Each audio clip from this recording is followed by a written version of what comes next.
चलिए बात करते हैं इफ्यूजन क्या है। इफ्यूजन के प्रोसेस को बेहतर तौर पर समझने के लिए अगेन आप देख सकते हैं कि हमारे पास एक डायग्राम है। यहाँ पर 2 पोर्शंस बने हुए हैं, एक साइड पर लो प्रेशर है, दूसरी साइड पर हाई प्रेशर है और दरमियान में अगर आप देखें तो आपको एक पिन होल छोटा सा सुराख नजर आएगा। अब क्या होता है कि हाई प्रेशर रीजन में हमारे पास गैस के मॉलिक्यूल्स ज़्यादा हैं, लो प्रेशर रीजन में गैस के मॉलिक्यूल्स कम हैं। अब इस प्रोसेस में इफ्यूजन के जो गैस के मॉलिक्यूल्स हैं ये छोटे से होल में से एक एक कर गुजरेंगे। ठीक है, तो हाई प्रेशर रीजन से लो प्रेशर रीजन की तरफ ये गैस के मॉलिक्यूल्स जाएंगे इस पिन होल के जरिए और ये प्रोसेस क्या कहलाता है? इफ्यूजन कहलाता है। ठीक है, डेफिनेशन को देखते हैं। डेफिनेशन के मुताबिक कि हमारे पास गैस के मॉलिक्यूल्स की मूवमेंट होगी हाई प्रेशर रीजन से लो प्रेशर रीजन की तरफ, लेकिन ये मूवमेंट 1 बाय 1 करके इस पिन होल के जरिए होगी। यही इफ्यूजन कहलाता है। इफ्यूजन के प्रोसेस को बेहतर तौर पर समझने के लिए हम अपनी डेली लाइफ से एग्जाम्पल लेते हैं। आप सब ने देखा होगा कि जब कभी टायर या फुटबॉल में हवा भरी जाती है तो एक खास जगह होती है, एक छोटा सा पिन होल होता है जहां से हवा भरी जाती है टायर में या फुटबॉल में।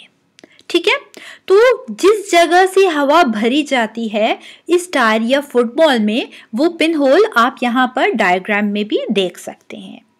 अब जब कभी हमारे पास टायर पंचर होता है या फुटबॉल पंचर होता है तो क्या होता है कि इस टायर या फुटबॉल में से इस पिन होल के जरिए एक एक करके जो गैस का मॉलिक्यूल्स हैं या जो हवा हमने भरी होती है वो कह सकते हैं, एक एक करके ये मॉलिक्यूल इस पिन होल में से निकलते हैं।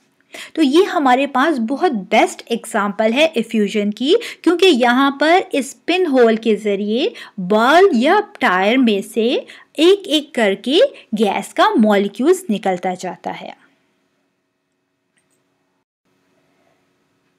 क्या आप जानते हैं कि क्यों लजीज खानों की खुशबू हम दूर से ही महसूस कर लेते हैं और हमारे मुंह में पानी भर आता है?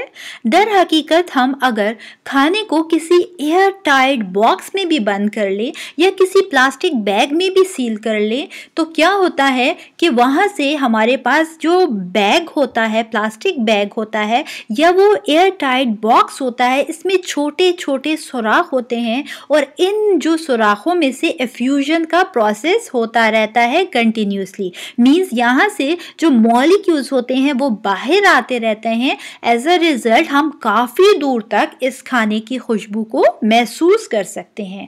तो ये जो स्मेल होती है फूड की किसी भी प्लास्टिक बैग से जो आ रही है जिसमें वो हमने बंद किया हुआ है या किसी भी लंच बॉक्स से आ रही है, दर हकीकत यहाँ पर इफ्यूजन हो रही होती है।